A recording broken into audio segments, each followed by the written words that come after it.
Hello, everyone. I want to welcome you. I haven't been here in a while. I have been sick. Everybody here was sick with a cold, but I'm so glad to be back on today. Hey, Shante. I want to welcome you to the episode Let's Talk Assisted Living Business. I know I missed a couple of days, so I'm going to try and catch up today.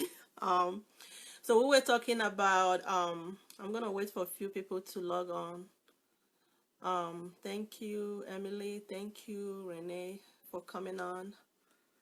Sorry, guys, I've been like really not feeling well, but I've been pumping myself with a whole bunch of stuff to get me well before my conference. So I'm glad that today I'm strong enough, and we're going to continue with the checklist that we were talking about. So the last thing we talked about last time I logged on is making sure you're getting all the permits you need before establishing your business. But personally, I will tell you, as soon as you are checking the building out, check the permit, okay? Don't wait until you get the permit, until you get the building before you check the permit. Because sometimes after you get the building, you'll find out that you're not going to get a permit to do some of the modifications you need to do. So it's good for you to check while you're checking out the building, check the permit, okay? So for instance, if you're looking at the building in this particular city, you want to be calling the zoning and making sure that they're going to permit you to operate an assisted living in that particular area. And of course, if you're looking at the building, you have to make sure that they're going to permit you to have the number of residents you're going to have in this building, okay? So we're talking about checking the permit. If you want to do renovation and stuff like that, you want to check the permit. You have to check the permit to make sure you're going to get permit for the fire from the fire department, and you're going to get permit from the zoning.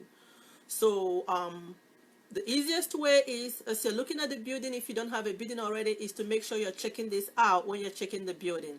So this is one of the things this is one of the conversations you can have with your real estate agent. That's if you don't have a building yet. So you're going with the real estate agent, you're telling them that you want to make sure that this place is going to be permitted to operate this business. So that way you're not out there buying a property and turning around and finding out that they're not going to permit you. And also remember, even though you're making a real estate investment with this business, you want to make sure that you're going to have a business there to be able to pay that mortgage. So, but if you cannot have business there to pay the mortgage to bring in enough money, to bring in enough income, so it doesn't make sense.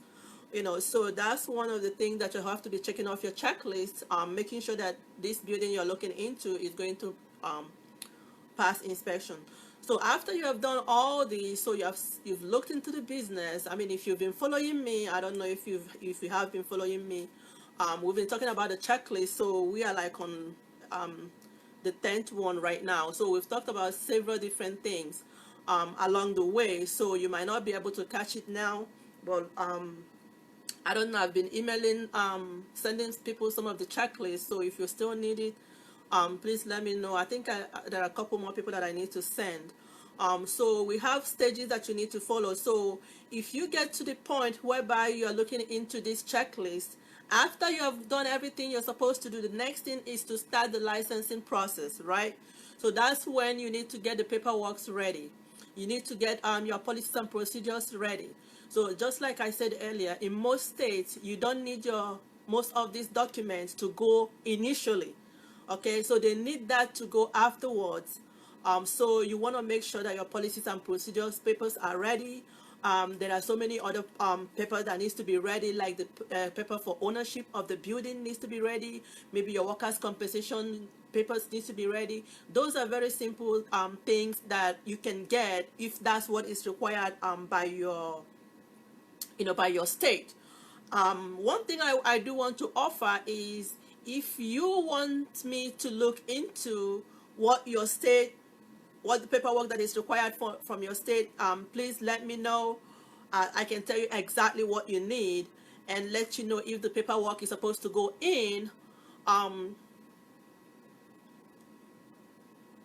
do you check the list I can use in Texas? Okay. All right. So, okay, yeah. So, I'm going to be looking into that for you, Yolanda. So what I'm saying is, some of the paperwork that you need doesn't go with the application, so the most important thing that you need before the application is making sure that you have everything, like the right things for your property, the owner's information, the property ownership, the permits. Those are some of the things that goes before. So then afterwards, okay, yeah, then afterwards, that's when you need like the policies and procedures and things like that. So, and then of course, the required training. So the required training might not go initially with you. The qualifications might go, but the required training might not need to go at that time. So just like I said, it depends on your state. In the state of Maryland, the required training doesn't go. I know I have some information a little bit about Texas and Virginia. So some of those training doesn't go initially. So, but whatever training that you need, whatever policy and procedure that you need, that's very, very easy for me to like help you create one. Those are one of the services that we do offer. So after you've done everything up to this point, and then you have done your application and put in the application fees, if your county requires it, put in the necessary paperwork, that is when you need to start getting your home ready for inspection. Okay, that is when you get your home ready for inspection. You start doing the decoration, you start doing the safety plan, making sure that everything is going to be in place. Okay, just take it one step at a time. Sure, sure. So, sure, Emily, I got you. So just take it one step at a time. It's not hard at all. Sometimes people get overwhelmed because there is a lot involved. But if you just take it one step at a time and just know that this is just one of those businesses that takes time to start.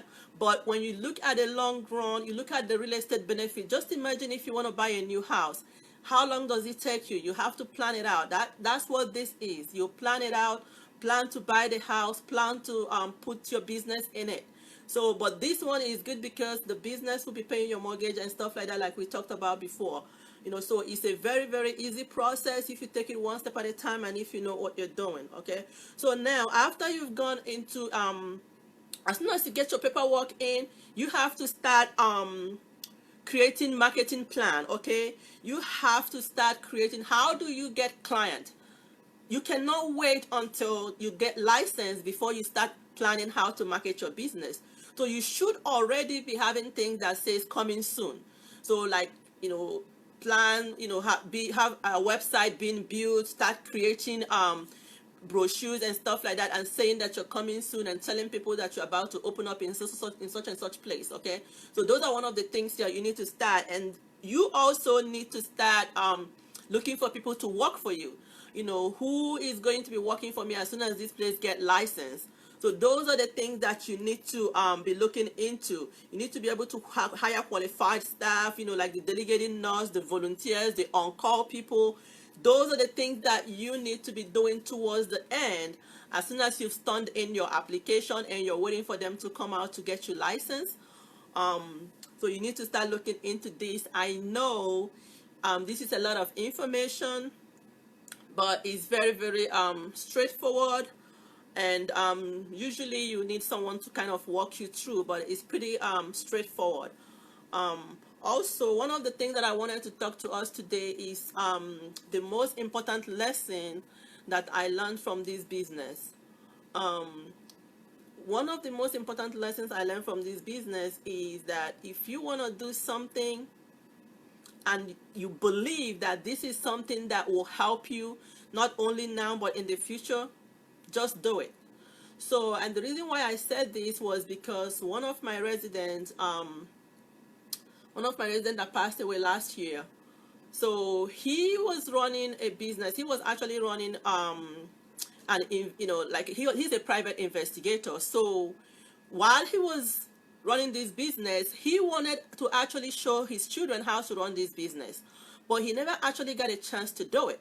So because he was just starting out, but he never like grew the business to the point that he can involve his children.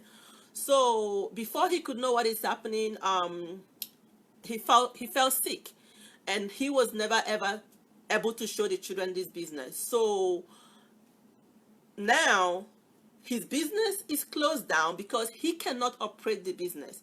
So this is one important lesson that I learned, that while you are working in this business, while you're trying to start this business, make sure, if you have children that are grown enough, make sure you're showing them this business. Make sure you're carrying them along. Don't do it on your own. Carry them along. I don't know if you guys have been to my 2 conferences. You're gonna see my children there, okay? If you don't see the little ones, my personal assistant, you're going to see my oldest and the second. I carry them along with what I do because, you know, just like I was not feeling well, I was not able to come here and do what I'm supposed to do. But I'm hoping that at a point in time that I'm going to have enough support system that, things like this, they can come in and do it. And then of course, if you're not able to run your business, they can run it. And then when you get to the point whereby you cannot run it, they can actually take over and run it. If you are running a business and you are not creating, and you are not teaching your family or your children how to take over from you, you might as well just quit right now. Because anytime you're not able to run that business, that means you are done. Okay, so you should be able to carry your children along, especially in this business that involves real estate, this business that involves people, being taken care of. So that is one of the most important lessons I learned in this business. I've seen so many elderlies. Most of them, they have run a business, but guess what? Nobody took over from them when they could not do the business anymore. So that's one of the important lessons that I learned that I wanted to share with you. Um, and I do, of course, want to invite you to the conference if you're nearby in the area.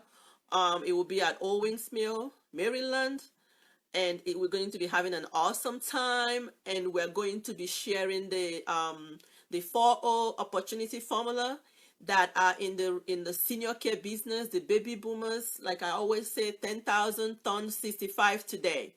10,000 seniors turned 65 today. So you need to understand how that affects the economy. You need to find out how that is going to be affecting the real estate market. You need to find out how that is going to affect the stock market. And you need to find out how you're going to be taking advantage of this, okay? Like I always say, there is nothing as great as a business that rewards. Awesome, awesome. So there is nothing as great as a business that rewards both your heart and your wallet. Okay, we are going to be going into details, so many different ways that I've found out that you can gain from this this population, and they need our service. And if you are in the healthcare industry, you need to be taking advantage of this. Okay, you need to be taking advantage of this and just be serious about it. I mean, like this year, maybe a little. So this year is the year to be serious. This conference is about people that wants to take action. If you want to take action, if you want to build real estate asset, if you want to really take action for your future, this is the time to do it. And this one thing that is great about this business is this is one of the business in the healthcare industry that gives you opportunity to build real estate asset. Okay, this is one of the business that gives you opportunity to do that. And myself, I'm taking advantage of it. I want to take advantage of it. I want to help people. I want to grow my wealth while doing so. I just don't want to keep working. One thing that I know is that if anything happens to you while you're working, your children cannot inherit your certificate, they cannot inherit your doctorate degree, they cannot inherit your job, but they can always inherit your business. Okay, they can always inherit your business. I mean, that is one thing that I always believe, that they can always inherit your business. If you establish your business with your certificate and stuff like that, you can pass it on to your children. But if you do not have a business, anything happens to you, their children cannot inherit your job. No, they're gonna hire somebody else the next day. Okay, if anything happens to you, your certificate cannot be used by your children. Okay, but if you have a business, your children can always inherit that. And this is something that I've learned in the assisted living business. Most of the elderlies, when they get old and they're in the assisted living, the children don't show up. And then they blame the children for not showing up. But because they did not establish the children and give them enough resources to be able to take care of them. So we are still strong. We are still able bodies. This is the time to take advantage. Even if you are not interested in the assisted living industry, you're not interested in running the assisted living every day, you can still invest in the senior care industry. You can still invest in the real estate housing for seniors. And we are going to be sharing this on the 7 about so many other ways you can take advantage of the population, even if you don't want to run assisted living business. Okay, so I really want to appreciate you for logging on today. And I'm sorry for not being able to come on. But those are one of the lessons that we learn, about actually building our own, business. So I hope you'll be able to join us. If you don't have your ticket, I want you to get your ticket. The early bird ends on the 31st, I think. I'm not sure. And you can get your ticket from familymattersconference.com. And we also have the link somewhere here on Facebook. And if somebody can put it in there, I think it's somewhere. I don't know if I can put it. I don't know. I think I can put it. Okay, well, sorry. So if someone can put it there, it's familymattersconference.com. Hey, Shannon, thank you. I can't wait to see you. It's going to be awesome. Usually it's very, very nice. We have a good time. We connect, we network, motivate, encourage, and just share great ideas. So I can't wait to see you all on the 7th, but I'll still be back on here tomorrow with some more information. Actually, tomorrow I want to talk about if you want to buy an already established facility, what you need to be looking at. So if you're looking into buying like a facility that is already established, and that's one of the opportunities you can take advantage of also. Those are the things that we're going to be sharing as well, how you can actually establish a facility and you can turn around and actually make money from it, even if you don't want to run it. Okay, so thank you so much for coming, joining me tonight, and I will see you tomorrow by hopefully 9:15. I used to log on by 9 p.m., but I found out that people are more chance to come on by 9:15. So between 9:15 and 9:30, I'll be here. And if you can join me tomorrow, I appreciate it. And if you don't have your ticket, you can visit familymattersconference.com and get your ticket. But for now, I want to say good night and see you tomorrow.